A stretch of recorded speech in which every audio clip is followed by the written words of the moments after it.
All right. Good morning, everybody. Yep. Coming to you live this morning and ready to take on the month of December. It is the first of the last month of the year. Hooray. If this is what you've been waiting for all year long, if this is your favorite time of year, if this is what you build up to as you get to the holidays, then congratulations. You are there. Mash is with us in the studio in Joburg. Pumi's going to be joining us a little bit later. Got a burning platform today that's going to blow your socks off because we're talking to Jacques Pauw, who's the author of this book. Plus, if you haven't been paying attention to the news, and I got home last night quite late, I was at an event that we did, which I'll tell you about a little bit later on, and there's just all kinds of shit going down. Like the ANC is just imploding, and Cyril, they want to remove him, and there's a constitutional crisis. And luckily, Canthan will be joining us later on. He has read all the documents, so he'll be able to give us a better idea of what's going on. Absolute fucking mess in the ANC right now. But then, It is. how's that different to any other time? Well, we'll find out. But I mean, essentially, I'm not even sure that Cyril's going to be able to complete his term, is what it looks like at this point. So not great. I would say this is probably going to hit the rand right in the chops where it doesn't need to be hit. So just watch. The markets are going to go mad this morning at 9 o'clock when that opens. Gareth, it's Morning, going Matt. crazy. Good morning. It is going crazy on social media. Jacob Zuma's daughter, I forgot her name, which one it is, but she is yes, she's the one going crazy on social media saying, listen, he has to step down. He has to step down. And people are just attacking her. They're like, when it was your father, you didn't see any issue. I don't think just because she's a former president's daughter, she should be. I mean, this is like if Chelsea Clinton had something to say about Donald Trump, and I'm sure she does, who gives a fuck? You're Chelsea Clinton. Nobody voted for you ever in their lives. Nobody's interested in your opinion. I would be more interested in Canthan and Pumi's opinion on any day and twice on Sundays than I would in Duduzile Zuma, So I love the way that we suddenly started to think at some point that someone, just because they're related to someone who once attained political power and significance, that we now must take them seriously as well. No, you don't. You don't have to take any of these people seriously, especially if they're just a relative of. And of course, she's going to stand up for her father. I mean, wouldn't you? I wonder what she. What else should she do? Well, especially because I don't know that any of Jacob Zuma's children have been able to really make a career on anything except their father's name.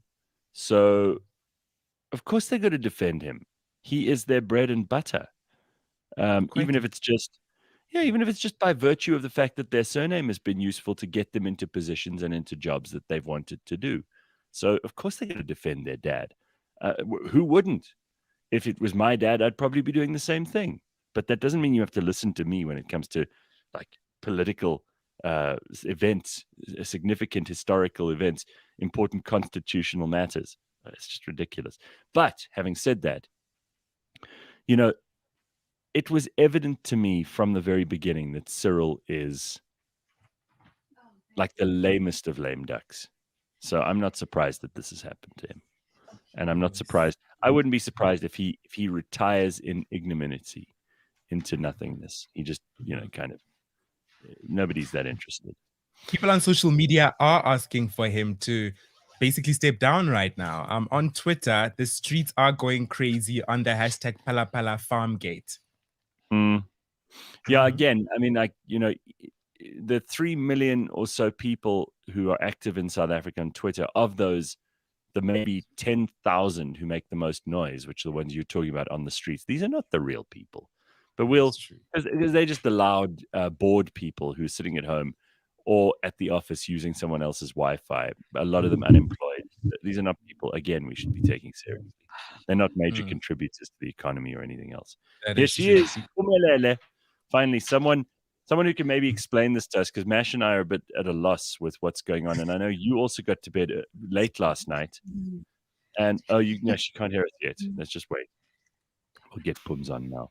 Pums wasn't feeling well last night, and she decided that she would come in this morning. Nonetheless, she's a brave soldier, and we've got an event later at Cliff Central. We're recording an episode of Blind History. It's going to be a busy day. Ooh, so there's a lot. Sounds exciting. Yeah. No, it's going to be big. Anyway, so what are people saying on the Twitter streets, as you say? Hey, so some of the people are saying, let's see. I'm actually going to pull up some of their tweets right now.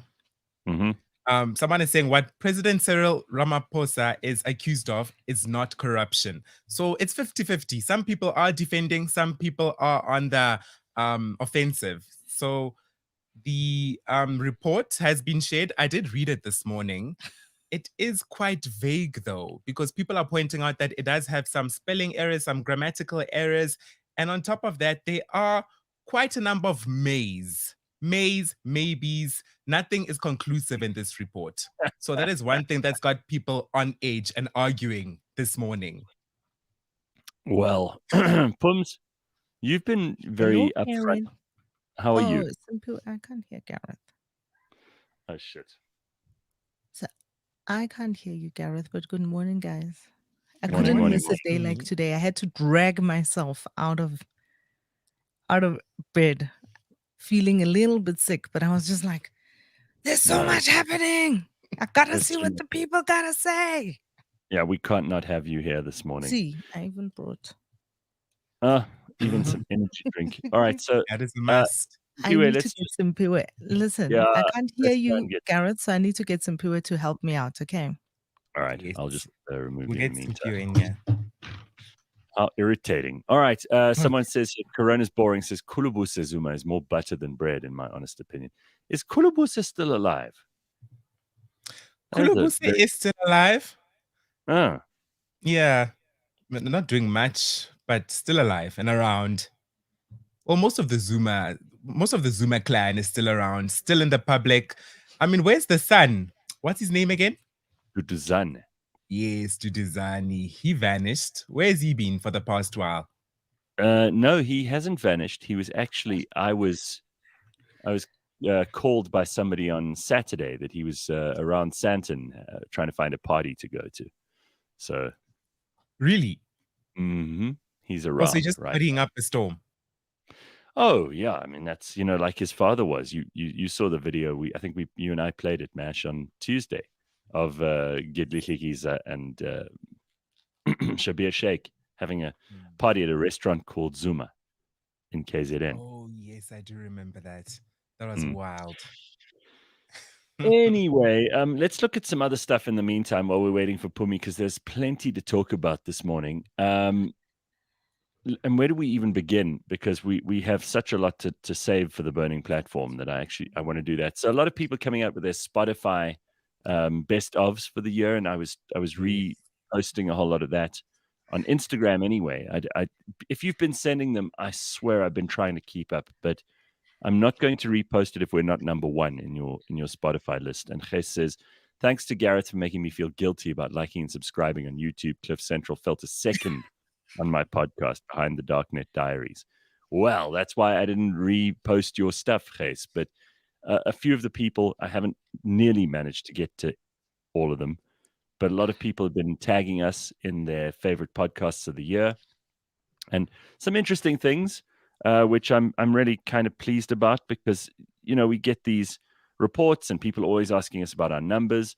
So we scored as a podcast 4.8 out of 5, which is pretty damn cool. I don't know why we got that 0.2, and that'll bother me for the whole day.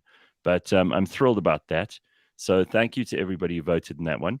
Our podcast has been listened to in 45 countries this year, which is incredible. And, of course, we've been in every country in the world, which I'm really proud of, and even North Korea, which doesn't have the internet, because someone downloaded our podcasts before they went into North Korea and listened to a bunch of them there as well. But we have our biggest audiences in number 1, South Africa, not surprising. Number 2, the UK. Number 3, Australia. Number 4, the United States. Number 5 has changed because it used to be the UAE. And now it's the Netherlands. So wow. Holland. Yeah, hip Holland. We're very pleased about that.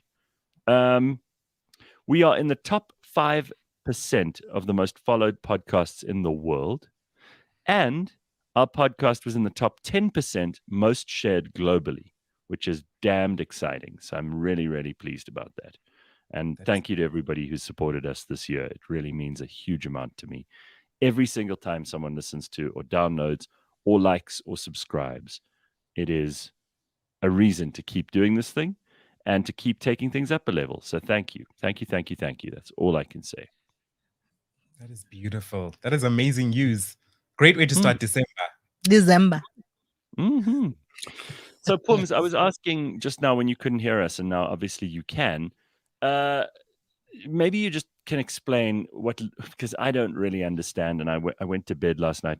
I know Canthan's read all the documents that came out of the ANC, but what the hell's going on in there? Just so that we can be ready when we've got the burning platform later on, and we've got Jacques Pauw, because I know you are way more studious and you're in research mode a lot more of the time.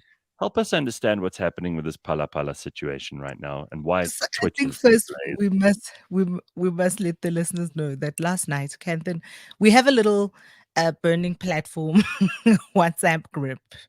And Canthan Yeah. was going crazy in the WhatsApp group. I can't wait for him to get here this morning. And eventually I was just like, good night, fellas. I'm going to bed. And I was like a little doped up with medication. But my goodness. So, two things. Nelson Mandela's record remains intact. Clearly, Cyril Ramaphosa is also not going to finish his presidency. Another Sure. one. Another one bites the dust. So out of Um, all four of our presidents, well, including, I know it's four, including Kgalema, right? And out of all four, only one has completed his term. And in his case, he only completed one term. Mara, why do you keep forgetting Me Matepe Kasabur? Why do you keep forgetting? Hey? What Because is this? she's eminently forgettable, is No, no, why. no, no, no, no, no, no. You must not. You must never. She Well, was a favorite. You were saying? no, technically, what, she was there for a few days, and nobody elected her, as I recall. She didn't last long at all. But listen, so it has finally come out for weeks now. Phala Phala Gate has been trending, and everybody's been going, "What's happening?" So the Section 89 is like our impeachment. So Phala Phala, you'll remember the cash stuffed in the sofas found Yes. at the president's, stolen actually from the president's game farm. And Arthur Fraser was the whistleblower on that one. Mm-hmm. I wonder why. Yeah. Genius. Huh? And so I read parts of the report that came out. Retired Judge Sandile Ngcobo was in charge of this independent panel that had to see whether there was something untoward that happened with regard to that theft and whether Cyril Ramaphosa used his position and status improperly. Because remember, what is alleged is that he also called the Namibian government to try and get this whole theft situation resolved quietly. And there was some not very clear indications of whether it was reported to the police as it should be. There is also the issue of why he had so much money on, well, not on his person, but in his residence, because again, this is against the law. So there's a whole host of things that he did not do correctly, and things that, because he was the president, he was allowed to get away with. And this is what the panel was supposed to find. Is there a reason for the president to be impeached, right? And this morning we wake up to the news that the DA has asked the speaker for a roll call vote. Ordinarily, when things like this happen, what happens is the whip of the party collates the votes, right? So the whip brings the number of votes in their party of the 400 National Assembly. members of parliament. They each would vote with their whip in their party, and that whip is the one that hands over the number of votes. But what the DA is asking for is they're asking for a one by one. Okay, le batla one by one. Your name is called up and you must say yes or no. Excellent. That will be next week, Tuesday, Ha! that this vote is supposed to be, which And then will we'll see how literally be a week before the ANC conference happens. It's a and mess, that will guys. show us who's in what camp, right? That'll show us who's in what camp going into the conference, because I mean, for the past 2 weeks, everybody's been going on about how strong Cyril's numbers look as people are doing back of a condom box calculations with their little pencils. How many votes can Cyril get? How many votes can Zweli Mkhize get? So essentially, people are either going to choose a brand of Palapala, a brand of Palapala corruption, or a brand of digital vibes corruption. Yeah, because on the other side now, firmly is like Zweli Mkhize and people like that we know are on the other side. But what happens if Cyril is removed? Then what have we got? President Didi Mabuza. The cat, Baba. Oh, God. Oh, my God. All right, so out of the frying pan into the fire. Really? We can never catch a break as a country. Are we? Guys, Man. this is the party y'all have been voting for. This is the party. Gareth, you know, I've been saying that. This is the party. And there's no reason in the, you know, I mean, this morning I woke up and thought, so Cyril Ramaphosa just keeps disappointing. He actually just keeps delivering on the disappointments. All those people that believed in him, all those people that thought he was going to be the panacea to the Zuma years, all those people were like, he's incorruptible. He's a self-made businessman, millionaire. I'm one of those people, Sis Pumi. You actually used to believe in him. Well, Pumi never believed in him. She was always suspicious and skeptical, and I don't blame her. And now she's been proven right. And the word here, that the word of the day today is effete, EFFETE. And effete, the technical definition of it is no longer capable of effective action, which is pretty much true of this man. And by his own design, there were so many opportunities. He actually had a smorgasbord of opportunities, including the whole COVID pandemic emergency, where he could have used that as an excuse to tidy up, to fire people, to clean house, to consolidate his power, and to really come out of this as a strong leader. In effect, what we've seen now is that this guy is just a glad-handing, smiling ignoramus of no effectivity.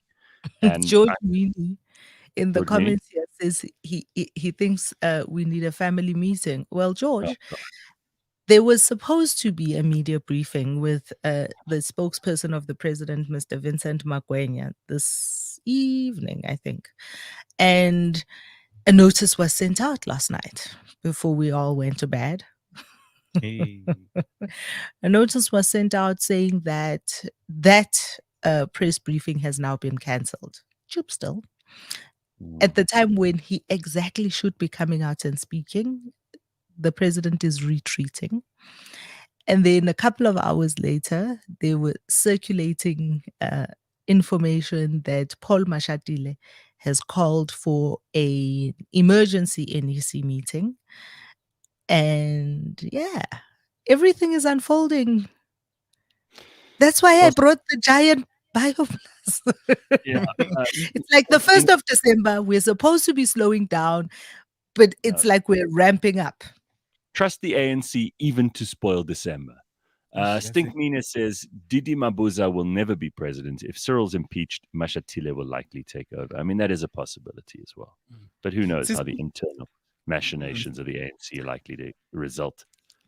Sis Pumi, I've been seeing quite a number of contradicting reports of the amount of money that was in the sofa. When I was actually interpolating the situation last night. So I saw $580,000. I saw $800,000. So how much was it exactly as well? We will never know.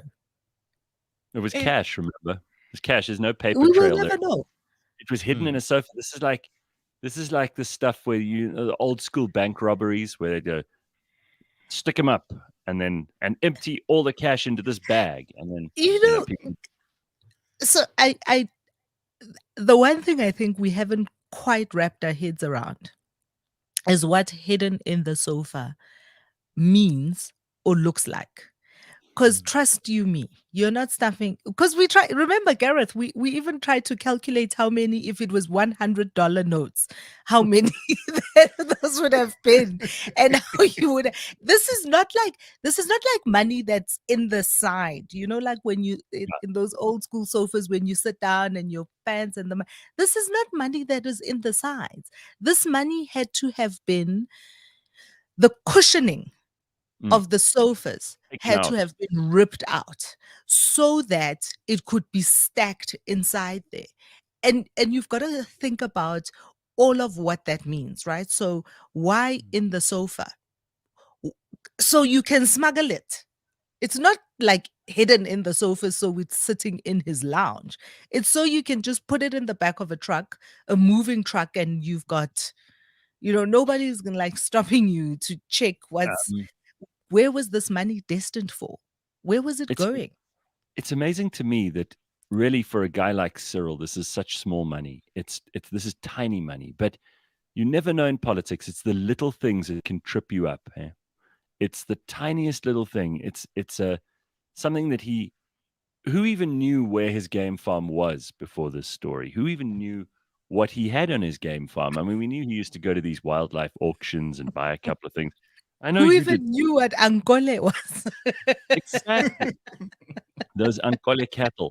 But this is a small thing that ordinarily you wouldn't think, when you do your SWOT analysis as a business or as a politician or anything else, you look at your strengths, your weaknesses, your opportunities, and your threats. And that last category, I don't think Cyril would ever have listed threats, Palapala, cash business on the game farm. Look at how it's tripped him up so bad. We have had Ray Hartley on this show, and he wrote a book and it's the reason why we wanted him to come on the show. He wrote a very interesting book about Cyril Ramaphosa, and according to Ray has always maintained that Cyril is calculating and ruthless. He's always maintained that. Yeah. And I think we might have to ask Mr. Hartley to come and visit us again. But I think that for many people, he was an enigma. For many people, he was an enigma. But equally, many people within business circles, within news circles in the media business, who knew what this man was and who this man was, but felt that he is less threatening than the man we had before. So, well, that's it. And he certainly, in terms of his personality, seems less threatening. But again, like you refer to these people who were big Cyril cheerleaders. You remember them? The Pray for Cyril crew who were so, and I know some of these people personally. I mean, there were even people in my family who were like, "Pray for Cyril." And I see. I mean, there are people in the comments here that are saying David Mabuza is gonna be worse. Is gonna make Zuma walk in the park. There are people here in Gauteng, my friends, who would say a Paul Mashatile is going to make Zuma look like a walk in the park. And this is the thing that we've got short memories as South Africans. We generally like to have like collective amnesia. We do. We forget. But also we do have a yearning for some kind of hero. And I'm just saying that hero's not going to come from this party. Unfortunately. Not a chance. This party it's a race to the bottom with these guys. It's basically, if you are one of the tiny minority of ANC people who has mostly kept your hands clean, you're in the running now in a big way. And even the ones who have dirty hands are still in the running, remember, because they don't have a moral or ethical backbone anymore. And there aren't any thinkers left in the ANC. It's purely each man for himself. Get what you can, raid the till, and get the hell out. That's what it's boiled down to. And for the last, I don't know, 8 years, maybe 10 years, maybe, it's kind of been it's been just get what you can, because this trough is getting emptier and emptier, and it's because we aren't running the country properly. There isn't going to be more money in the future, so get what you can now. It's But then where is this hero going to come from? Is it going to come from the DA, the EFF? no. Who's going to save us? Pumi said it a million times, Mash. It's going to be ordinary people who stand up to this shit and stand for themselves, and small communities that help each other out. And really, we've in many parts of South Africa already learned that the government is not coming to save us. There's a shirt. Look at the shirt. I'm sending my right. This is my shirt that I'm wearing today. It says, "Are you with us?" It's time, guys. It's time for all of us to step up. It's time for all of us to step up where we can. The heroes are all. What's that Mariah Carey song? What's that Mariah Carey song about When a heroes? hero comes along. Patrick says, I feel vindicated. After Ramaphosa won in 2017, I said this is no new dawn. I said anything coming out of the ANC is trash. Wasn't I correct? Nah. Yeah. Carl says, there isn't a single honest person left in the ANC. It's a criminal organization. Maki Umalo wants to know, what about Lindiwe Sisulu? Any comments on that? This is too open-ended a question. What about Lindiwe? That's what I would like to know. What is Mikey looking to hear? You need to elaborate your question, Mikey. What about her? Like, does she stand a chance in the running? Is she a clean person? What are we? Yeah. What are you asking us? Ask us a more direct question, and then we'll try and tackle it. Well, I don't know. Yesterday evening, just to change gear a little bit, because we've got to get to some headlines too, I went to the launch of a music NFT, J something, and this new band called JM that he's launched. We spoke to the guys on Tuesday morning. They're doing a whole new thing that could take music in a very, very exciting new direction. And although many of us are still confused as to what an NFT is, including me, we've had some of the most intelligent people, some of the people who know NFTs the best. Really, we have. We've had them come on to Collectomania. We've had them come on to explain from a crypto point of view whether there's any kind of link there. We've had people explain how these non-fungible tokens are the way of the future. And I get like 60% of what they're talking about, but the rest is still very, very difficult for me to understand. Anyway, I was on a panel last night, along with some really, really smart people who believe that this is the way music's going to go. And we will see. We will see what happens. But effectively, launching a new artist these days is harder than ever.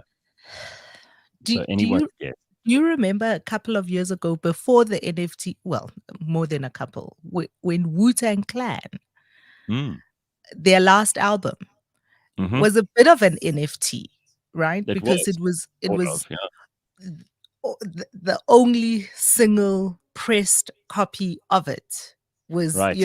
And then everything else was downloadable, and then they made that little thing. They had an auction. That one thing went on auction. I mean, that was, even then, it was a little bit wild. It was like, yes, the most Wu-Tang Clan a thing could be. And somebody paid $4 million for that. You see, that's very NFT. Well, it is, because, artists these days, it talk about a race to the bottom, in the ANC, where it seems like it's bottomless. But another race to the bottom is because music has become so cheap. You pay your, 80 Rand a month for Spotify or for Apple or whatever. You can get all the songs you want. Artists are getting 0.003 cents per download, which is nothing. It's nothing. It's outrageous. I mean, Pumi, you remember, because Mash is like still a baby by comparison with us. But Pumi, you remember how we used to go and buy CDs for 200 Rand an album? Yo, Remember? Reliable Music Warehouse. Yes, at 200 Rand an album. I look at all those Reliable CDs. Music Warehouse and CD Warehouse, remember? You had to like go there.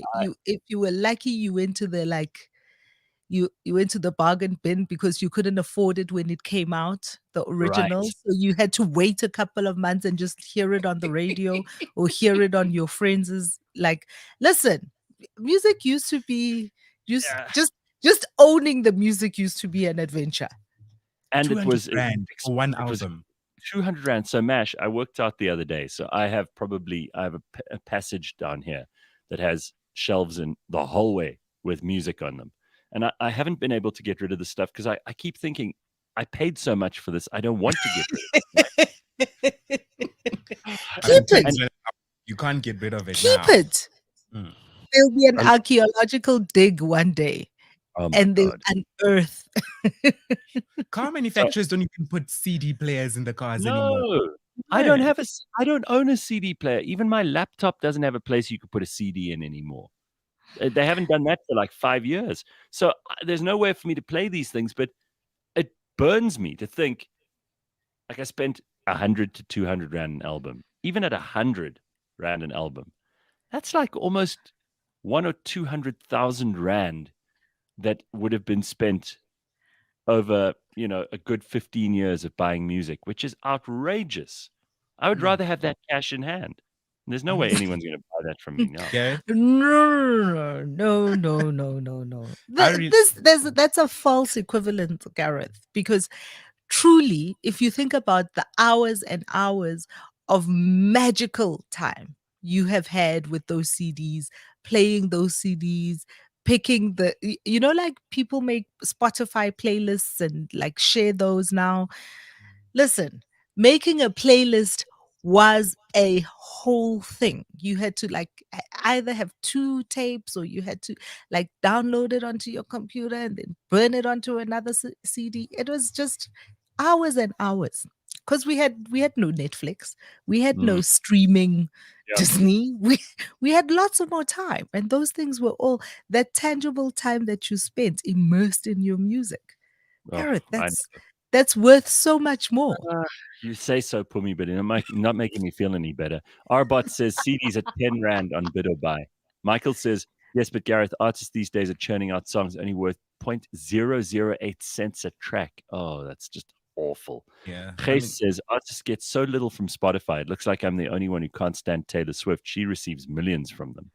Well, as usual, what they call the Pareto principle, right? So your tiniest little percentage at the top get all of the money and everybody else gets scraps.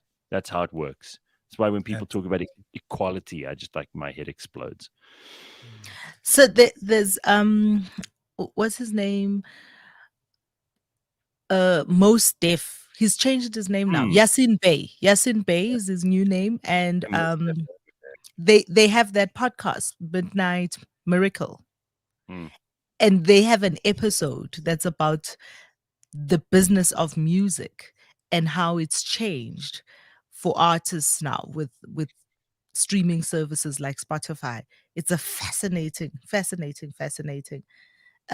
It's Dave Chappelle, Talib Kweli, and Yasin Bey. Okay. You should listen to it. That sounds interesting. I will. It's fantastic. I will. Oh my God, I'm so behind on my podcasts at the moment. I've got like playlists and playlists to get through still. Doug Gareth, says, yeah, boy. Don't forget to get into the Dropout about the Elizabeth Holmes story to learn about all about how she swindled all the millionaires and the swindles there. Yeah, we listened to that podcast and we didn't even get to talk about her 11 years. We listened to the podcast, we watched the documentary. Elizabeth Holmes was a thing here on this show. Hey, Gareth. No, you're right. We did. I think we discussed it the other day, but we haven't gone into detail since she's going to jail, right? 11 years. Imagine that. Long time. How much did Sunny Balwani get? Was he even charged? I don't know. This was her husband. They did get married quickly. Here's something terrifying. Color says, Gareth, Terrifying. if you bought shares in Capitec instead of CDs 15 years ago, your 200K would have been worth 14 million. I'm the Sugar. worst. I am the worst investor in history, so don't ask me. Every single thing I've ever invested in, disaster. So don't ask me. Really, I'm the last person you should speak to about that stuff. All right, let's look at what we've got coming up. We've got Dr. Mark, who's going to be joining us shortly, and I was on Dr. Mark's show the other day, and we're going to talk a little bit about what we discussed there because we ran out of time, and he's got so much more to tell us. About his show, his clinic, the T Health Clinic, what they do, how men are starting to take, sort of testosterone and Botox and general health and wellness a lot more seriously. So, Mash, if you've got any questions, Pums, if you've got any questions, it's an open season with Dr. Mark in just a little while. We'll talk to him. Also got a few things. Of course, Jacques Pauw joining us a little later on with Our Poisoned Land, which is already in reprint and it's just hit the shelves. It's selling like hotcakes. The subtitle there is Living in the Shadows of Zuma's Keepers. So we'll find out what is in the book. And also, obviously, we've got to discuss all the ongoing shenanigans in the ANC, which we've kind of hinted at already in the first hour this morning. So Mikey did clarify her question, and I'm sure we'll talk more about it in the burning platform. But Mikey's question is she clean? I think the easy answer is highly unlikely, and all you have to do is look at her lifestyle versus what she supposedly earns. That'll tell you the story. There we go. All right, some headlines. You want to squeeze one or two of these in quickly? Absolutely.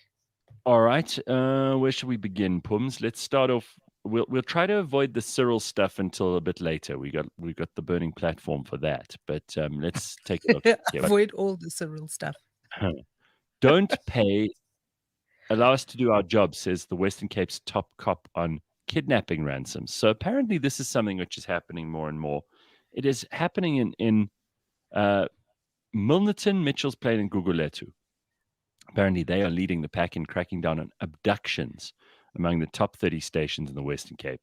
So the plea from the Western Cape Police Commissioner is that you should not pay ransom for people. So everyone works together to catch kidnappers, says Patekile, Tembisile Patekile, who's the Western Cape Police Commissioner. Says apparently the majority of incidents recorded in the province are related to hijacking or robbery. Everyone apparently works together. Advised against paying kidnappers a ransom. You do not pay for these demands. Report them to us so that we can work jointly. What we have found is that people, as we negotiate, as we follow those who are paying on the other side without us knowing, end up being captured. It's very dangerous. And now they're making a pattern to say the community or a particular nationality will definitely pay if we kidnap. Don't pay. Allow us to do our job. We have been very successful in that regard. So, in other words, can I tell you a strange thing I saw? Because I've been thinking about kidnappings. And after I read, there was a story about a Ukrainian national, 37-year-old woman who was kidnapped, like off the street in Cape Town about 3 weeks ago. It wasn't like big news, but also it's just gone now. You just is gone. And we were hosting a little golf day at Stain City last week Friday. And of course, like, when you're at the clubhouse in the afternoons, a lot of kids, and I'm assuming the kids of residents come to have golf lessons or whatever. And I saw a reinforced Jeep. Like those Jeeps that look like tanks, huge reinforced Jeep, just in the parking lot of the clubhouse, which I was like, whoa, that is a person that takes their security seriously. Yeah. And the guy who drove it was a very big kind of Eastern European looking fella, like the kinds that you see, like almost comical kind of big Eastern European, like the Right. kind you see in the 80s films of like Russia versus America. You remember those guys? Mhm. Like a Dolph Lundgren type. Yeah, stereotypical. I mean, Yeah. I was talking to someone who's extremely wealthy on was it Tuesday, and he was saying one of the biggest worries he has is precisely this thing about kidnapping and ransom. But that guy was a driver Mm, to a tiny, that kid couldn't be 10 years old. He was so small. yeah. Couldn't be 10 years old. Tiny little Indian boy that he drove to his lesson. And if they, I mean, they live in the estate. They must live in the estate, right? So Mm, they drove to the lesson in this reinforced Jeep, and he's the driver, and I'm also assuming then the bodyguard. But bodyguard. this tiny little Indian boy, and I was just like, oh my goodness, do you like, you can't even get into Stain City, even if the security, even if you were there 30 minutes before, and the security guard that is like asking you for your like tag with the Yeah. code to get in is the one that let you in 30 minutes before and let you Mhm. out, and you forgot something and you're coming back and you need another code. Like getting into that place is a It's nightmare. it is tough. Yeah. And still, this little And he, kid needs yeah. that kind of protection because Uh-huh. of I was like, that kid, I wish I knew who your dad was. Sis Pumi, when people want to kidnap, people go and kidnap, no matter how much boom gates your stain cities have. Bona, I see boom gate dating. I see boom Mm, gate, my man. It's like full on the kind of access you need. It's crazy. It's crazy. But I was still, but still, what do you think this kid's parents do I do not know. that requires them to have this kind of security for their like precious little one, because they could be targeted in this manner? They could do a What is number of going on? things. Whatever it is, it's making billions. It's making billions. also, when you hire a bodyguard, you make yourself even more conspicuous. But we will have to park this conversation because Dr. Mark is here. Hey, Dr. Mark, how are you? Morning, Gareth. I'm good, thanks. And how are you guys? Good, good, good. We've got Mash and Pumi here as well. So first of all, I had lots of fun being on your show, which of Thank course you. goes live. It goes live. It was already live, and we will be we're playing that out, and you can go and download that podcast anytime you like. Dr. Mark, of course, is the host of his own show, the T Health Show, here on cliffcentral.com, and he's been doing it for some time now, and he's got amazing guests, but he obviously ran out of amazing guests and decided I was the appropriate person to come and talk to. And we had a really good chat. I mean, I walked out of there feeling like I knew a whole lot more. It's amazing to me, Dr. Mark, how many, particularly men, think that things like, it always used to be a hormone replacement therapy discussion was always a women's thing. Men never used to talk about facelifts or Botox or skin health or the importance of hormones or the importance of amino acids or anything. Men never talked about that stuff. They just got old and died before women, right? Only recently this is something which is maybe a generation or so old. Or do you think I'm oversimplifying? No, absolutely. The metrosexual man came about somewhere in the late 2000s. And it's, I think, when we started realizing that to perform in the boardroom a lot, you had to look the part. You couldn't be unapproachable. You had to be manly. You had to compete with the yuppies back then that were hungry for your position and to get to the top. And you know what? You had to really find ways of clawing your way up and then staying there. And I think that's when things started to change for us. And men's virility has obviously become a major discussion point too, because we've seen this is something you and I didn't get to discuss, but it's something I meant to bring up with you. We've seen men's sperm count dropping. We've seen men's testosterone levels dropping. In ways that we can't say we have before. This is not good for men and for women going forward, right? Absolutely. You know what, Gareth? One of the things that we realized is all the hormones that we pump not only into ourselves, but what we pump into the environment finds its way back into all of us. So phytoestrogens, we get estrogens from plastic. You have compounds in pesticides that mimic the structure, the molecular structure of hormones, specifically estrogen.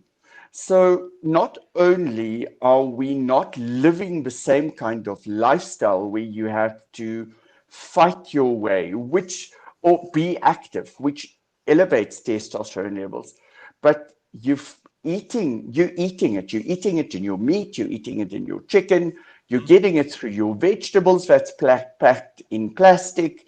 And then a lot of us recycle groundwater in one way or another. And our estrogens that we excrete in urine, etc., do find their ways back in trace elements, tiny amounts. But over time, they do build up. Well, I mean, John asked a question here, which we answer in the podcast. So I'd like you, John, to go and download it. We're not going to go there again. But I was on testosterone replacement therapy about 3 months ago. No testosterone was available in South Africa, and I stopped. I don't know if it's been sorted. Well, Dr. Mark addresses that in the episode. And he still has a supply. He's one of the only people who does. So you can go and listen to exactly how that discussion unwound. Yeah, you know what? It's our medical control council, or actually our pharmaceutical council, is clamping down on bringing any of the raw products of substances that you can turn into Schedule 4 medications in. Now, all your hormones, testosterone, estrogen, insulin, all of those are scheduled and regulated medical products.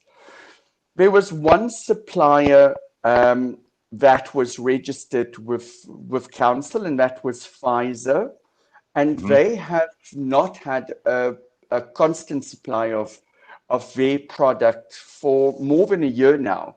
And the predictions from them is that it's going to continue right through until the third quarter of next year. And that poses a problem for us because the raw product that we use to manufacture or compound testosterone is now also in very short demand. And some of it stuck at our customs for God knows what reason, but in any case, that's what's happening. So testosterone is still finding its way freely into the country, but it's not registered with council. And if you use it, you're actually breaking the law, number one. And number two, because it's a black market product, it's something that someone could have made in their garage, or it's something that someone stole off a truck from a pharmaceutical company and is bringing into the country illegally. So, Gareth, you and I spoke about this. Testosterone is as freely available as cocaine. So but maybe easier. You've got to be careful because you don't want to use the fake stuff. There could be all kinds of dangerous things in there. And also you have to be a medical professional to be able to administer this, because people are injecting it into themselves and they're ending up with major problems. And we don't have time to talk about that. Pumi's got some questions because I spoke to you for a whole hour. And I'm sure Mash does too. No, I mean, Pums, this is fascinating. I mean, you're the mother of a son. Right. Can you see? I'm trying to hold my face together throughout this all. I'm just like, what? People are like getting testosterone that's been cooked in somebody's backyard and it's as freely available as cocaine. What is going on? But let's start with Mash's questions. Okay, Mash. Dr. Mike, is low testosterone a part of aging, or can young guys also have low testosterone? Let's start there. Okay, so that answer is a little more complicated than what you want to believe. Yes, as we age, the natural progression is that your testosterone levels are going to decline. Think about let's think about a lion. A lion cub gets born, and if it has the genetic makeup to be big, fast, strong, dominant, and clever, it will become one of the alpha males, and it will stay there for a short time. And then as it gets older, it's going to start becoming weaker, and younger males are going to come in with the same genetic makeup, and they're going to become the dominance. So it's a curve. Literally, it does that. So that's the normal aging process. What we are currently seeing is that metabolic disorders, and specifically metabolic disease, is becoming more prevalent. So this is a combination of factors like increased cholesterol, increase in glucose metabolism and insulin, hypertension, obesity, and lower levels of testosterone, because all of those factors suppress your testosterone levels. Now, two of the main things that I think all of us sometimes suffer from, or the majority of us suffer from, is lack of sleep. The moment that you don't sleep, you start pushing up your cortisol levels, which is a stress hormone. And cortisol starts eventually tiring out or suppressing your adrenal function. So the adrenal glands are responsible for a lot of things. And one of them is maintaining our blood sugar and maintaining our blood pressure. But it's also where your stress hormones are made from. And that decrease in your overall sex hormones leads to hypogonadism. The other one is stress. Same thing.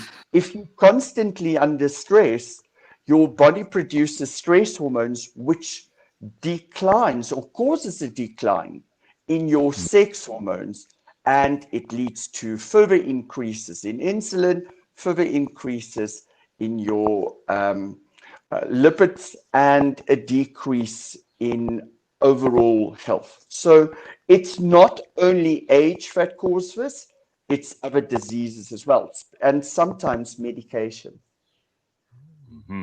Pums, So last question for you. you see, because listen, I need to go and listen to this podcast, because when you started talking about it, I was also going, when did this become a thing? Like, when did this become a thing? Like that, men at injecting, or I don't know how the gel works or any of those things, testosterone, because testosterone, as a layperson like me, we're just like, this is like the man hormone. So when did it become a thing that men need to take additional sources of testosterone in their lives? You know what,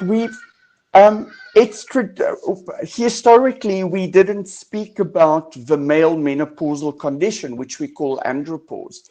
But like women go through menopause, men go through andropause. The only difference is, for women, there's a very clear sign, and that is, I'm no longer menstruating. But men have exactly the same symptoms. We also have the hot flushes. We also have mood disturbances. We also have a lack in sex drive and libido, decline in cognitive function and behavior. We start battling with fatigue, the weight gain, the dad bod. That's all signs, and it's been there forever. I started my clinic 7 years ago, and 7 years ago, we were working in the dark. There was literally no information. The information that we have today on safety of optimal hormones has turned whatever we knew prior to 2015 completely on its head. We often thought, as with women, that hormone replacement can cause cancer, specifically in men, prostate cancer. In women, it was hormone replacement causes breast cancer. Now that's completely turned on its head. We look at the two major complications of low hormone levels, and that is an increase in cardiovascular disease, an increase in metabolic disease, and a higher incidence of cancer. So, for instance, with testosterone, we thought traditionally it can cause prostate cancer. Actually, yes, I'm sorry, I'm going to have to cut us short because we're out of time. I would advise everybody to go and listen to the podcast that I did with Dr. Mark. In fact, listen to all his podcasts. They're all available on cliffcentral.com. And of course, you're going to carry on doing episodes. There's more to come. Do not miss any of them, because if you're interested in what Dr. Mark has just really lightly touched on today, there's a whole lot more where that came from. Doc, it's good to see you. Are you going to be Gareth? Yeah. Today we're talking about erectile dysfunction in men. So that's going to be a cliffhanger. Well, I'm not the guest on this show, thank God. No, unfortunately, it could have been fun though. Thank you. I'll catch you guys again next month. Thank you, Doc. Nice to see you. All right, when we come back, thanks, Doc. The burning platform next. This week on the Auto Trader podcast. 5 new ways to make your fuel last longer. This is going to be interesting. Many times, but what is your take on every single cost-saving technique or fuel-saving technique that you've heard of? What's your favorite? Do you debunk them all? Is there so I think if you drive every day, the best thing you can do is practice using the brakes less. Now, don't crash. It's not a recipe for crashing. Catch us every Monday at 9 a.m. on YouTube and on autotrader.co.za.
Just because it's about technology, connecting your business to the rest of the world doesn't mean you need to send rockets to space and use complicated solutions.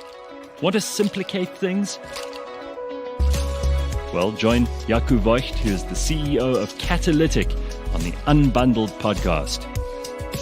With skin in the game and a keen focus on educating and assisting you and your business, Jacques decodes all the aspects of connectivity, security, and cloud solutions. Unbundled is brought to you by Catalytic and is available on cliffcentral.com, Apple Podcasts, Google Podcasts, Spotify, or wherever you get your podcasts.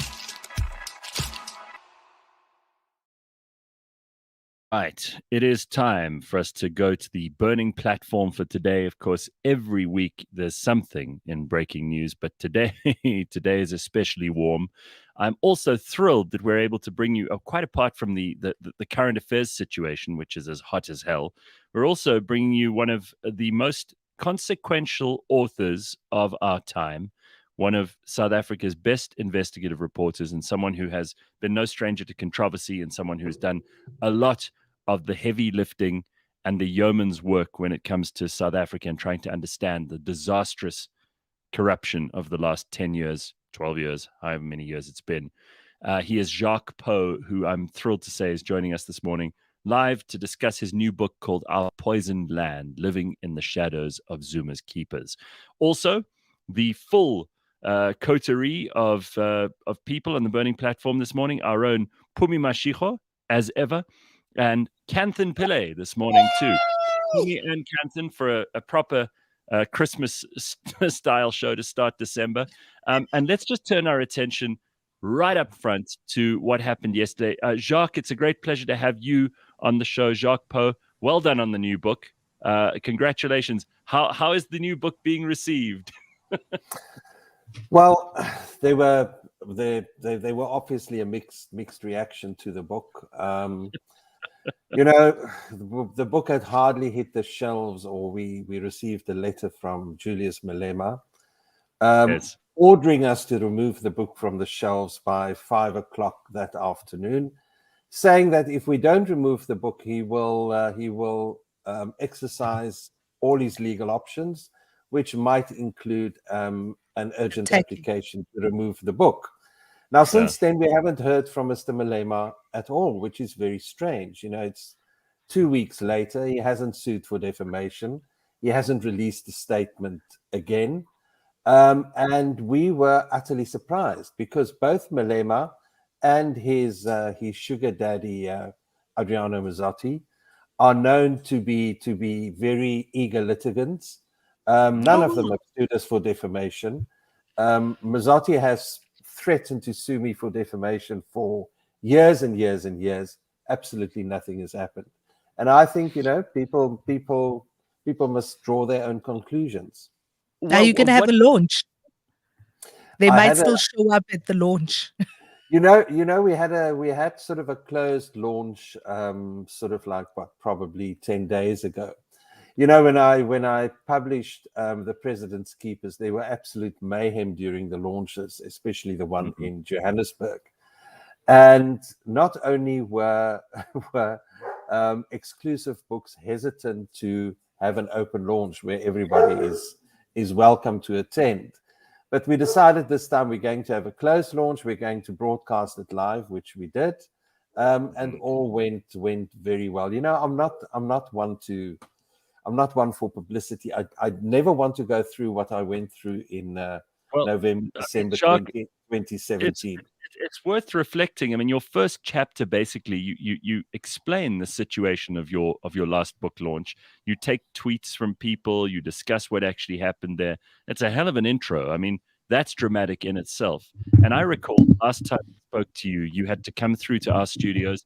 You had to have bodyguards. There were security people all around because there were very genuine concerns around your safety.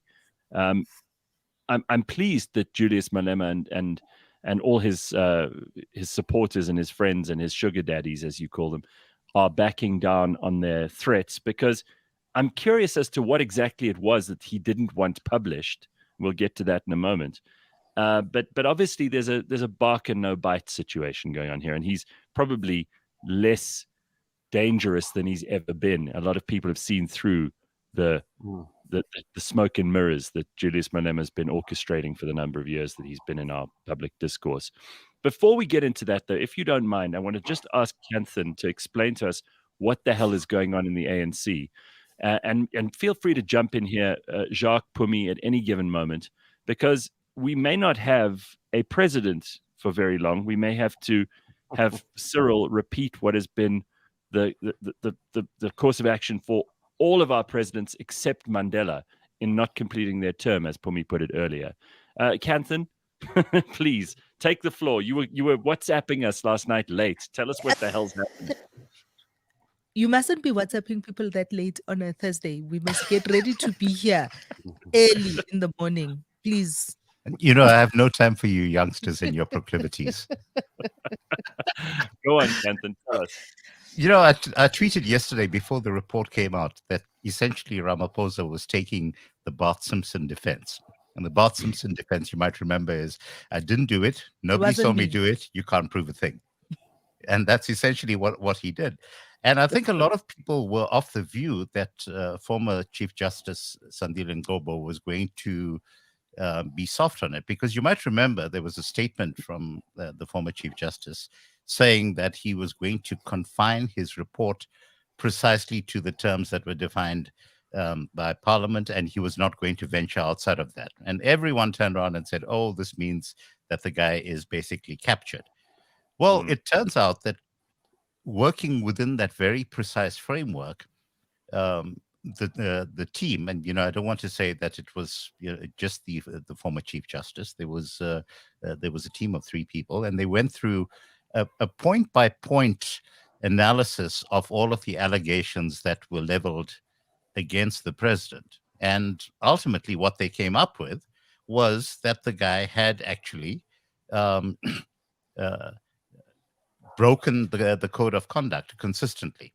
So where does this leave us right now? Well, you see the difference in terms of what the ANC has done in the past is that at the time that they removed Mbeki, for example, Mbeki was no longer president of the African National Congress, which meant that it was then very easy to then hold essentially a kangaroo court in Parliament, and then send a delegation to him and tell him, step down or we're going to recall you.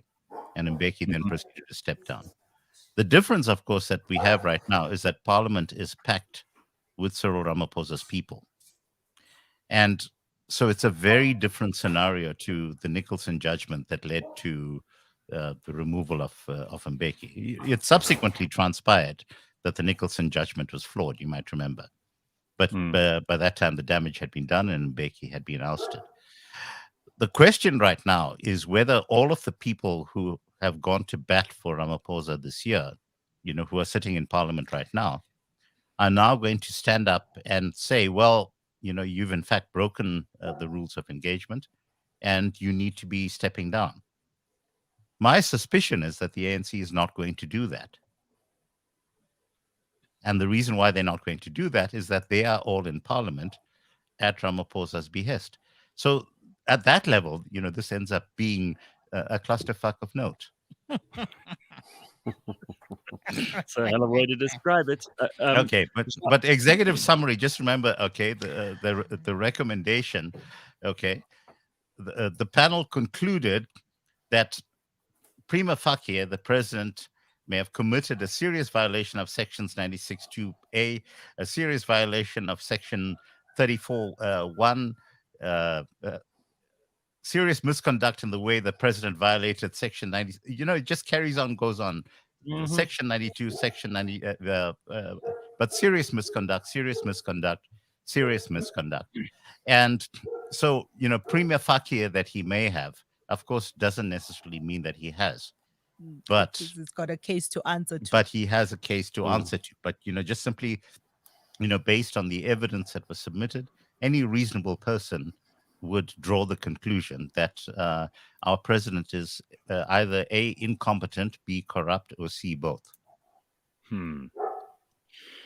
Well, any comments on this as it relates to, because you see a book like yours, Jacques, is terrific. But the moment it's published, there's new information starting to come out the very next day. So when you see things like this, how does that look when you've spent such a long time putting together? And I have to say, this is fairly exhaustive. What I love about your book is that there are footnotes at the end that explain all of your sources, that give absolutely no room for anybody to misquote you, to say that you've got false information, to say that you haven't checked your sources properly. I love a good book with footnotes, and you spend a large number of pages at the back making sure that people know what the details of all your allegations, your suspicions, your points of view here are. And it's a real work. But when you look at what Cyril's going through at the moment, how do you feel about that? Well, I think what has happened yesterday is, amongst others, the results of the president, who was not willing to take South Africa into his confidence and to tell them what had happened at Phala Phala. The allegations were made in June. The president has still not explained it. He's given answers to the parliamentary investigation, but that's as far as it goes. And I think this is once again an indictment of an exquisitely weak president, a president who has put the welfare of the party before the welfare of the country, and I think he's going to get weaker and weaker, whatever happens next. And we have to remember that the Chief Justice has merely said that he might have contravened the Constitution and other misdemeanors. That still has to be investigated.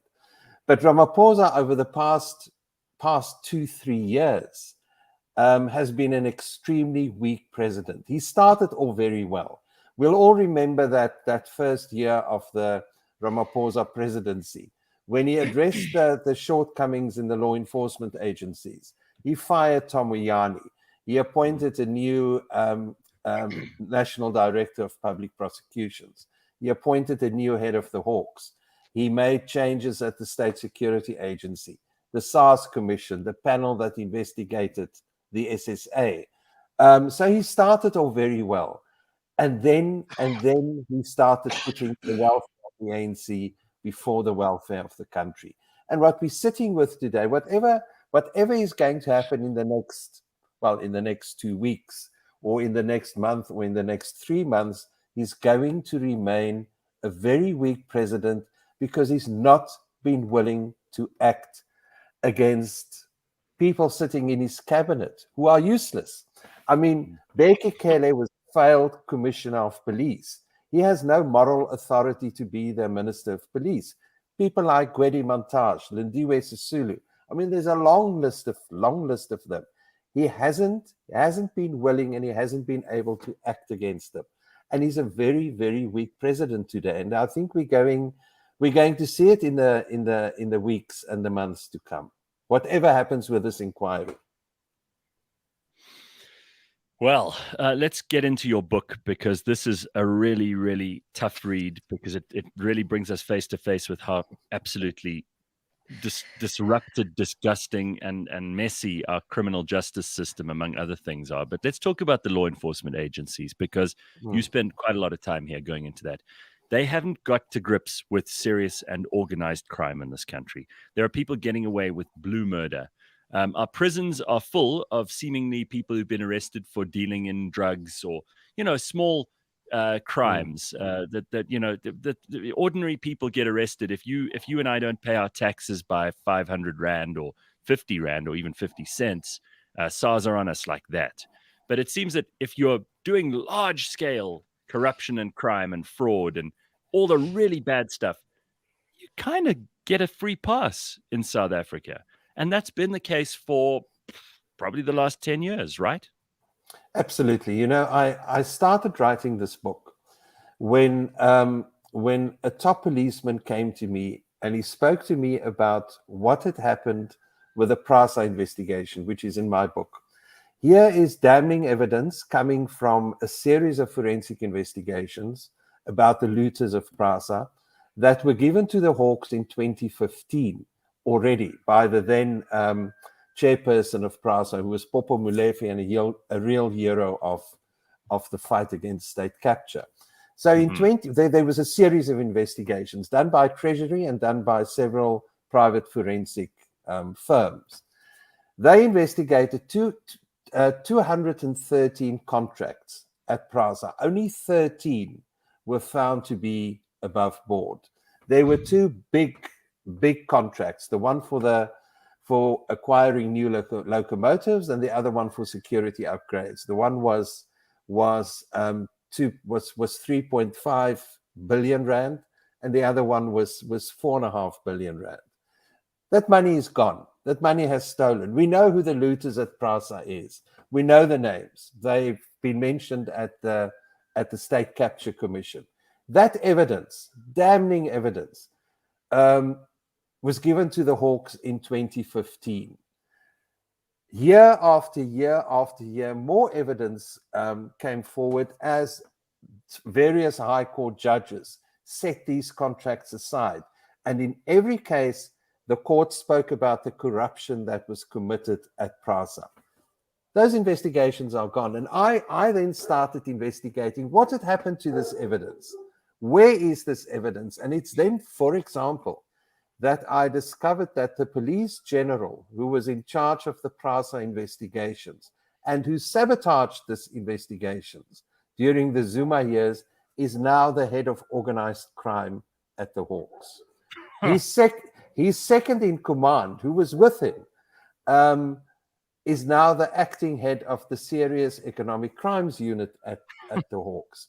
And it was absolutely shocking to discover how top policemen who were appointed during the Zuma years are still in the Hawks. They're still in crime intelligence. And they're now clinging to their jobs, not because they believe in state capture, but they're now there for their pensions and their positions and their salaries and whatever. And if you look at organized crime, Treasury a while ago warned Ramaphosa that South Africa is on the brink of becoming a mafia state or a criminal state. There was a while ago there was a very authoritative report by an organization that specializes in investigating organized crime. They came to the conclusion that South Africa now has the 18th most organized crime in the world. There's 12 categories of organized crime. 4 of them are stable, 8 of them are on the rise.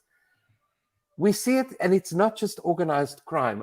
Quarter after quarter after quarter, the Minister of Police take to the podium, and crime is going up and up and up. We have no grip on crime. Absolutely nothing. And it's also a little bit of a lack of political will. So I hear you say that Ramaphosa has been warned, that people have made it out of the Zuma years. They've moved sideways or upwards. And what it really is about is it's also a level of needing to take the bull, the ankole by its horns, maybe, on the part of our president, and make tough decisions. And it's not surprising that he continues to put his party before the country. He's said as much in numerous interviews. So it can't surprise us that his actions the man is consistent in his actions, and he is honest with it, right? He said it before he became the president of South Africa, and he has continued to act in exactly that way, right? And the lack of political will, because the truth of the matter is that it will also have a knock-on effect on the party. When you make decisions that put people in prison, when you make decisions that tear apart those criminal syndicates, because it's so entrenched within the corridors of power. There are so many people linked to so many different people. You talk about that Siangena contract at PRASA and all of the top dogs that are related to it. Somebody else in the comments asked about Lindiwe Sisulu. Is she clean of all of them? And my answer is, I don't think we can look at any one of the top brass of the ANC and say that they are clean. The easy answer is unlikely, because we don't have the evidence yet. We have had, with every successive administration, some form of a commission to uncover the corruption that was done by the administration before. And it continues. We continue. The only way that we're going to be able to move out of the rut that we're in is if we have a political change. And that change has to be with individuals who have a political will to end not just the corruption, but also end the non accounted, people taking the lack of accountability, right? But it's got to be at the political level. It's got to be at a political level before it will trickle down. I agree. I mean, if you look at the evidence at the State Capture Commission, there was clear evidence, for example, implicating a cabinet minister like Gwedi Montage in corruption, a senior ANC member like Nomvulo Mokonyane. Nothing has happened. Where's the investigations? Nothing. Absolutely nothing has happened. Not only is Gwedi Montage the king of coal in this country, he also has a sword hanging over his head. What does it tell? What does it tell other politicians, other members of other members of the cabinet, members of parliament? You can get away with it. There's no consequences. But what does it tell the policeman on the street? What does it tell the policeman on the street that they can get away with it? You know, the ordinary South African citizen is looking at this going, well, if all of those guys are getting away with it, why the hell should I be honest? Why should I do all the right things? And why should I follow the law? Yeah. Canton, you've also been banging this drum for a long time. And I know that you guys might have had sight of Jacques' book already. By the way, Jacques, I just love the way you refer to Prasa as the Prasa Nostra. And I want to ask you about Lucky Montana just now. But Canton, I mean, you've got lots of questions around who these organized criminals are. Who are these people? Yeah, I guess, you know, I was taking a look at kind of the tail end of what Jacques had to say. You know, we you know, and he talks about what happens when Jacob Zuma was pushed out, and the range of things that Cyril Ramaphosa ended up doing at the time.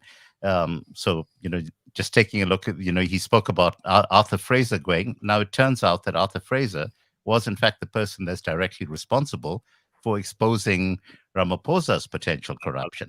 So, you know, Arthur Fraser going is not necessarily a bad thing. Okay, we've got Moyane being fired and Kisweta being appointed in his space. Now, it's become very clear that SARS is still very selective in terms of who it ends up persecuting in terms of tax liabilities.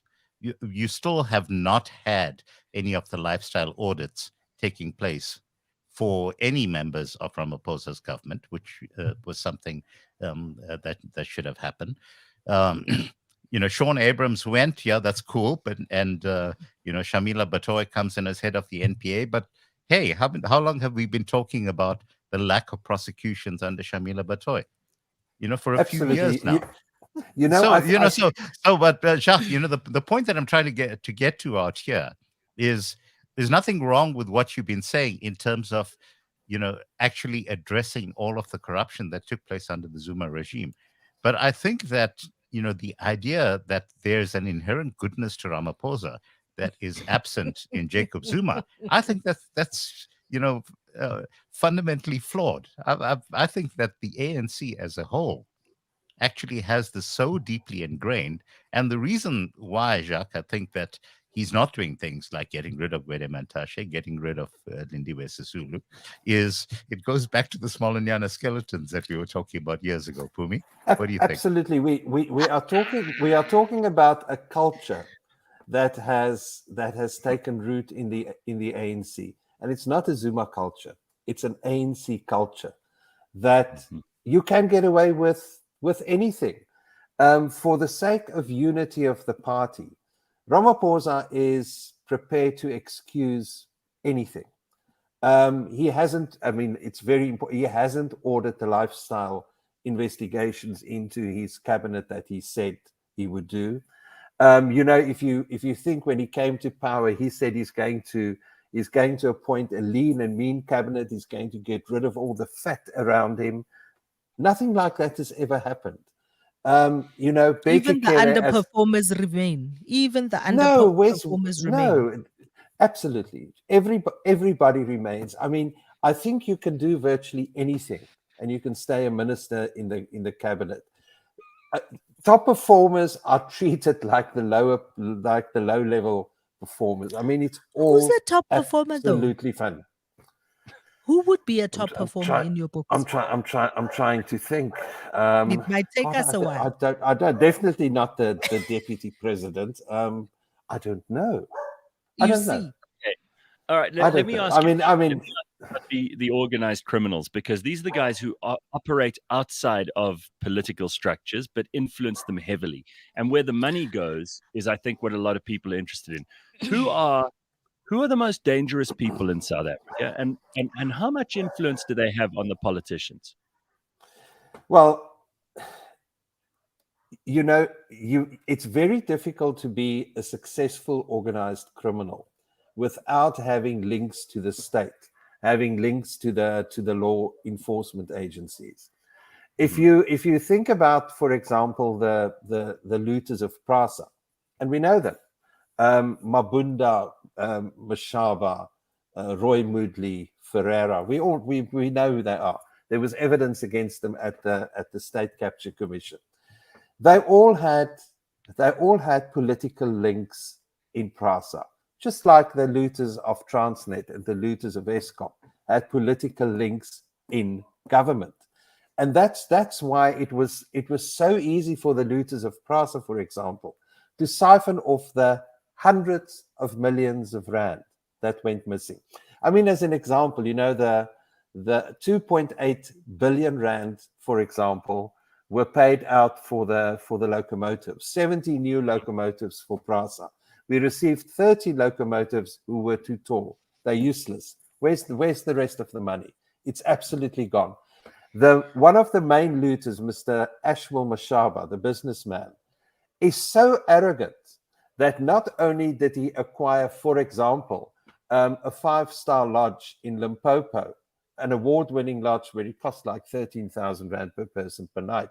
He even named the lodge after himself. He didn't even try to hide his money. It's called AM Lodge, after his initials, Ashwell Mashaba. This is how arrogant these people are. They don't even try to hide their money, and there's absolutely no case against it. And it's the case with lots of organized criminals. But what we also don't talk about, and because you use the Prasa example, and so much has been written about it, and big ups to people like Ground Up, who have never given up on that story and kind of staying with it. What we also don't talk about is we don't talk about how successive what they call accounting authorities or boards come into that environment, and every one of them walks in like parading heroes, like they're going to try and fix the situation. But actually, all that they're there to do is paper over the crack and make the public feel like there's going to be a change. And what happens on the underneath is they continue trying to further this looting. I mean, you talk about the two tall trains, and the Siangena thing for me is so irritating at every level, because you have a Judge Makubela, for instance, comes in, becomes the chairperson of Prasa, and the first thing that she gets there and does is try and push through this payment, even though there is a court judgment that says this was incorrectly awarded and that this money should be recovered by Prasa. She cannot do that because of amazing civil servants within the organization and whistleblowers who keep fighting back. And because she can't get the job done, she is pushed aside, and her entire board is pushed aside. A brand new board is brought in, and we're told that they're going to clean up the mess. And what do? They victimize the whistleblowers. They put them, they victimize the whistleblowers. They put them on suspensions. All sorts of illegalities happen, and they try and push through this payment, which is what political connectivity does for you. Absolutely. It's a very good example you mentioned, because the current head of the board at Prasa is Mr. Leonard Ramatlakana, who is an ANC, a deployed ANC cadre. He was, among others, the chairperson of the Parliamentary Committee on Transport. He was there during the years of looting. He was also on the Police Standing Committee, where he played a major role to get rid of Robert McBride, who was then the head of IPID, because he was investigating the Commission of Police. And it just seems that cadre deployment, been so devastating. board get there and trumped up charges. There's a new CEO at PRASA. They've had a new CEO almost every year. Every time there's a board change, there's a new CEO. Charges that for some reason, this particular, and Matthews, suddenly we find out that Matthews actually has a dual citizenship and therefore he cannot hold a senior position in what? Did they not know this before he was given the job? No, because he wasn't vetted properly because of what's going on at the State Security Agency as well. This is the point, right? So now he is pushed aside, and now if he's not vetted properly, who else is not vetted properly? This is how deep it goes. It's almost as though PRASA is being set up again to be looted at some point. Without a doubt. Without a doubt, yeah. But there would need to be a cash injection first. Which gets signed off at Treasury. Well, I mean, if you look at the amount of money that's been set aside for rebuilding PRASA, remember it was supposed to have been rebuilt by Lucky Montana and people following him. Now they're going to attempt to rejuvenate PRASA once again. So you are talking about massive contracts, and I think we have to keep a very close eye on what is going to happen there. Same with Transnet. Same with, to a certain extent, with Eskom. The state-owned enterprises remain. I mean, they're there for the taking. Our checks and balances are not always good enough. The parliamentary committees are not doing their job. That's why Judge Zondo said the other day that he's not sure that if state capture happens again, that Parliament would be able to prevent it. Canton, you took a train this week, though. I mean, no, I did not get on the train. I did not get on the train. I just shared the video with you, and effectively, this is the first of the Metro Rail trains that are running between Soweto and Park Station in Johannesburg. The blue trains. Yeah. And yes, they're beautiful. They're beautiful. 8.50 to get from Soweto through to Johannesburg, and I think that's brilliant. The question, of course, is how long they're going to be running. And before, and a range of things end up happening. We saw this happening more than 20 years ago. You might remember that the first thing that happened was that the taxi drivers would actually fling the conductors from moving trains and murder them. And that was a direct result of the fact that funding had been pulled for railway police, which had existed, going back into the dark days of apartheid. Yeah. So, it's one of these things where it's one also step forward. The security contract at PRASA and Metro Rail is still under contestation. So I'm sure that's in your book too, hey Jacques. Yeah, a judge has to decide how much work was really done. We don't know how long it's going to take. But I just want to say, you also have to feel for PRASA. I mean, they're in such a difficult position. They, as you say, they open lines and then there's a security breakdown. If you think about the Central Line in Cape Town, for example, where people now live on the rails, how do you get rid of them? What do you do? They are in a terrible, terrible situation. But it is absolutely vital that we restore, especially Metro Rail. You have to provide safe and cheap transport for people to get from their places of work to their homes. I mean, it's ironic to think that just 12 years ago, when we had the Soccer World Cup, remember how brilliant Metro Rail was then? We built new stations, we built new lines, and they performed brilliantly 12 years ago. Yes, but Jacques, we had outsourced our country to FIFA at the time. Remember, we literally suspended rule of law in our constitution. Sure. In order to ride roughshod over the rights of. Now people are staying on those lines, and you have a fundamentally liberal court that says actually you need to provide alternative housing before we can clear the railway tracks for the benefit of the populace. So it's we need to outsource our state security to Rwanda, for starters. We need to outsource. We could go on. But Jacques, I just want to make a point. I don't feel for PRASA at all, because a particular drum I've been beating on for years, PRASA needs to be broken up. All of the metro rail services need to be handed over to the local authorities. So I want the city of Cape Town to actually be responsible. To be running it, and they will do a much better job on it. Like it happens around the world. Absolutely. And really all you need then is for Transnet to be a provider of the rail infrastructure, and everyone else actually makes use of that infrastructure. It's this entire idea of centralized authority with the ANC government, which is a disaster. Policing, another case in point. Can I also say that, like, here's a very good question from Stink Mina, which I'd love you to answer. Every SOE is collapsing, but nobody asks how Pravin still has a job. Absolutely. And I think it's absolutely valid. You know, there was a stage when Pravin Gordhan stood up against Jacob Zuma, and he was when Zuma tried to prosecute him, he became a hero of the anti-Zuma faction. But it is very difficult to understand why he still has a job. I mean, with the state-owned enterprises doing so absolutely dismally, each and every one of them. Listen, no, he's selling SAA without opening up the books. So nobody really knows about that transaction and how that transaction is going to go.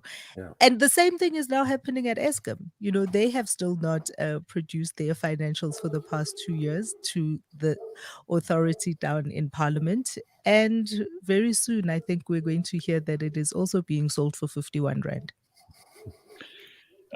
Nobody, but hey, Pravin is a hero. He was the leader of the anti-Zuma function. He's made of like Teflon or something. But Jacques, your book, if nothing else, is fascinating to me because you are interspersing between, you know, paragraphs of real information and storytelling and kind of laying out the facts. You also you're putting tweets in there, which is probably a first. Yes, in fact, Twitter probably needs to get 50% of the credit for the book, Jacques, because tweets pop up every now and then. You know why I did it, and some people love it and some people hate it. And I'm not a tweeter myself. I mean, I have a Twitter account, but I never use it. Is that there was a time when people said that newspapers are the first draft of history. Now, sort of like social media has almost become the first draft of history. But I think why I use the Twitters, number one, it gave me an opportunity to credit my sources. So instead of saying News 24 said that, you have a tweet from News 24 and you've credited your source. One of the reasons why. And the second thing is that you don't always then need a paragraph to explain something. You use the tweet that came out that day, and that's why I use Twitter. But I'm not saying it was clever or not. You know, I decided to use Twitter because it's different as well. You know how difficult it is to write a current affairs book. You know, people hardly read a 2,000-word article in Daily Maverick. It's too much. People write 2,000-word articles? Yeah, in Daily Maverick. That's the only place. Anyway, so now you write a book of 350,000 words. I mean, how do you get people to read this book? You have to make it interesting. You have to make it different. You have to tell stories in between, and that's why I use the tweets. Well, I certainly wasn't criticizing it. I find it quite refreshing, and I think it's a novel direction to take things in. Your one chapter. Yeah, sorry, Pums, go ahead. I have a question. When you're researching and writing a book of this nature, because current affairs is shifting so quickly, how do you decide what to leave out? Okay, this was an absolute nightmare because the book was supposed to come out in May, and then Judge Zondo started postponing his final reports, and I had to wait for the final report on the State Security Agency and PRASA, which was towards the end. And he started postponing. The book was supposed to come out in May, and that's why it only came out in beginning of November. But that also left me with the fact that some of the stuff I had written earlier, like a year and a half ago, was not current anymore. So I had to rewrite lots of chapters. Some chapters I just threw out. You know, the question of Becky Kelly, for example, throughout writing this book, I always had a feeling that Ramaphosa might actually do the right thing and fire him.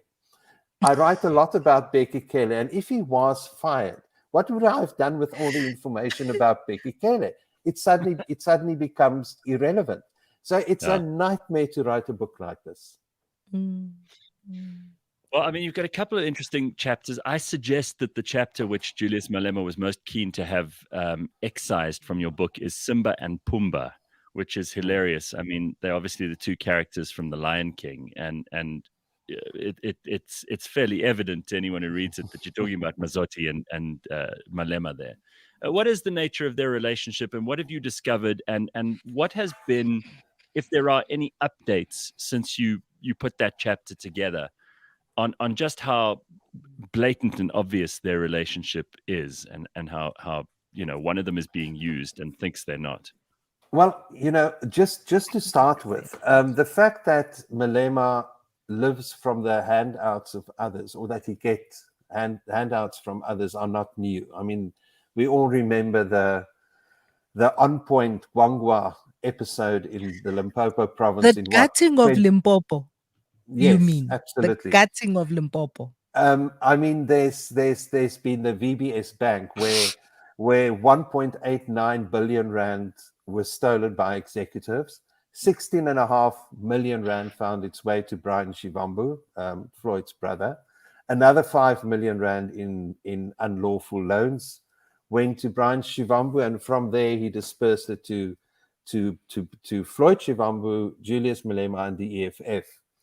So the fact that Malema gets handouts from other people is nothing new. The relationship between Malema and Mazotti started when he was the ANC Youth League leader. So it goes back more than a decade. Mazotti has, for example, admitted that he paid 200,000 rand in 2014 towards the registration of the EFF for the general election.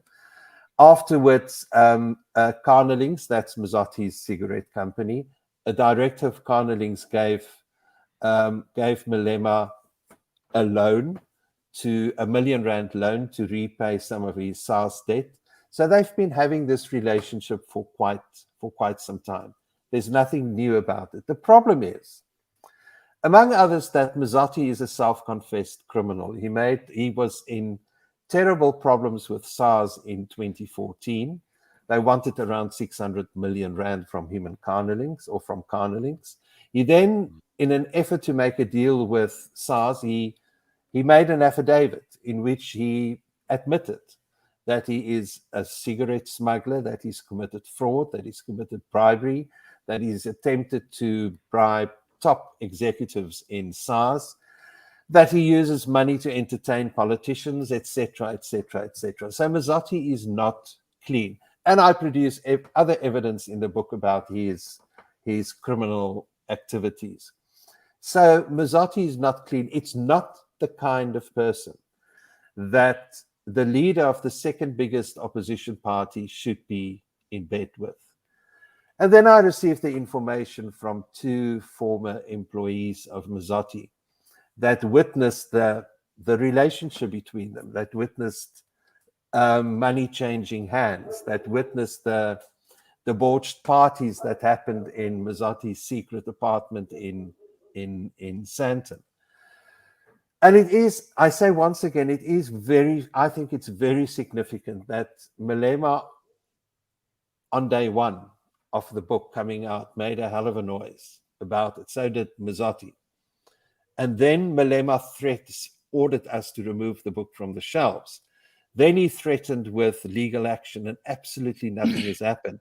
And there is no doubt that there is a coordinated strategy to ignore the allegations, and hopefully they will go away. I think. You know what? Oh, the wishful thinking that we indulge in as South Africans. Yeah, Gotta love it. I mean, All right, what is guys? Can I just quickly? Sorry, Pums. I want to throw this in you go. because I feel like a lot of people are on the page that some of our listeners are on, where they make the default assumption that this government is just incompetent and that the state is collapsing because of mistakes or incompetence or bad people in bad position in the right positions, etc., etc., as opposed to this being part of the plan. Maybe the ANC is doing this on purpose. Maybe their purpose is to liquidate the country, and it's all intentional. Is that not a possibility? I think it is. It's a hell of a conspiracy theory. Well, in fact, Jacques, I just need to point out in the conclusion of your book, one of the things, because you clearly are a shill for the renewable energies project, and more power to you, because I certainly want a cleaner environment as well. But if you take that as a case in point, ask yourself who is going to benefit from the collapse of Eskom and this quest for renewables. And ask yourself who are the owners of nearly all of those IPP contracts and into which camp they end up falling. So, in fact, what we end up doing is, because we go down this path of saying the ANC is corrupt, everything is collapsing, and we need to privatize and bring in all of this stuff. And guess what? The beneficiaries of exactly those processes are going to be, again, shadowy, as case of the privatization of SAA is a very good example. We don't know what's going on behind the scenes, but ultimately it's about the private sector is going to come to the rescue, and we know it's nothing of the sort. Same thing in terms of Eskom and the independent power producers. Private sector is going to come to the rescue. Again, nothing of that sort is going to happen. I think we end up being our own worst enemies in this case, because we have this belief that we put all of our faith in the fact that a particular faction is bad. In this case, it was the Zuma regime, which led to the collapse of Eskom, led to the collapse of PRASA, led to the collapse of SAA, and so forth. Let's now swing around. Let's bring in saviors, great white saviors in most cases. Andre de Ruyter being, the sole champion that's leading the charge right now. And guess what? Things actually still continue to go worse. And until we get to the point where we stop trying to separate this idea that there are good guys and bad guys, I don't think we're going to get anywhere. They're all bad guys. I mean, we haven't even started talking about the state visit to the UK. Do you think that was just a coincidence that, Prince Charles just has such an affinity to South Africa that's the first state visit that he would want? How much time do you think was devoted talking about the NHI and selling that entire concept to us?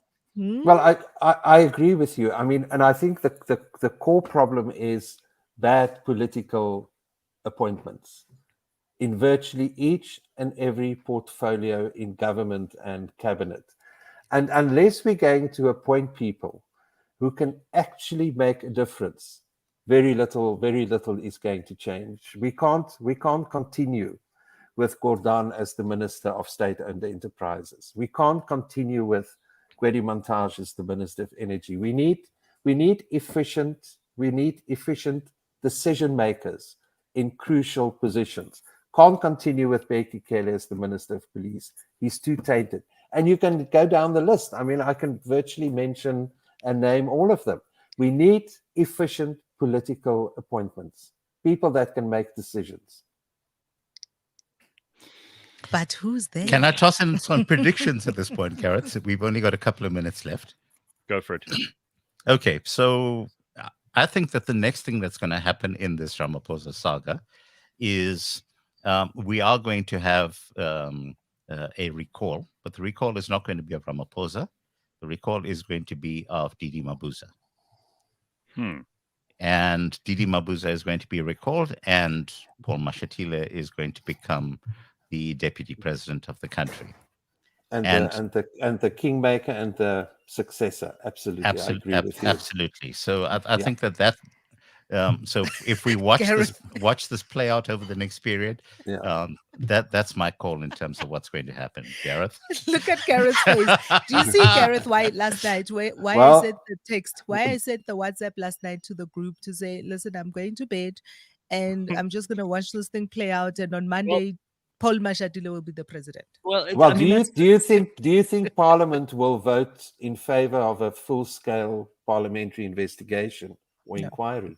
no, No. Will they protect Ramaphosa to that extent?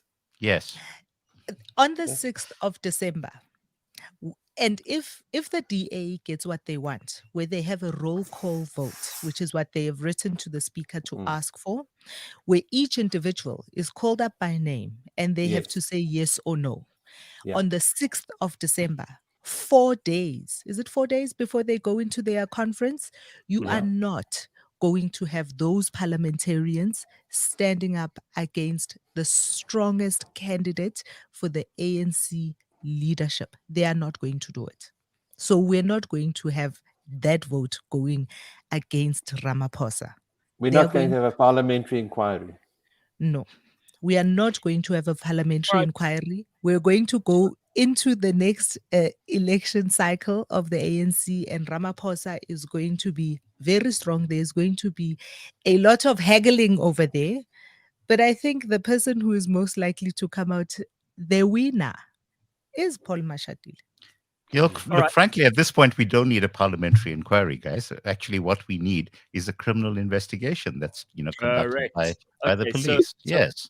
And hopefully Shabila will take it to court. Is that what we're looking at? I cannot suggest in any stronger terms that if you're going to do some reading, it's not exactly pleasant reading if you happen to be on holiday, but it's stuff you need to know.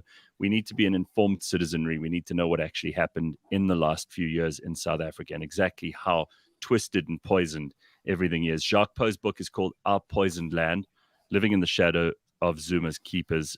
Before we let you go, though, Jacques, it wouldn't be right if Kanthan gets to make a prediction. Do you have any predictions for the next couple of weeks and anything that you'd like to throw in there as an addendum to the book before we say goodbye to you? I actually agree with him. I think it would be incredibly brave of the ANC to vote in favor of a full-scale parliamentary inquiry. I don't think that's going to happen. I, however, do not agree that Ramaphosa is going to emerge stronger. Although he will be re-elected with Paul Mashatile as his deputy, I don't think he's going to emerge very strong. And I think we are going to see Mashatile as the president before Ramaphosa's second term expires. Is anyone going to be arrested is all we seem to ask time after time. And is Shamila Batoy actually going to have the cheek to take a state pension when she eventually vacates her office? There's so many other questions. Jacques, congratulations on the book. I'm thrilled that you could be with us on the show this morning. And again, just read this over the holidays, even if it gives you a headache. And just remember that there are two Jacques Pauws, as Jacques points out in his book. Yes, correct. Thank you, guys.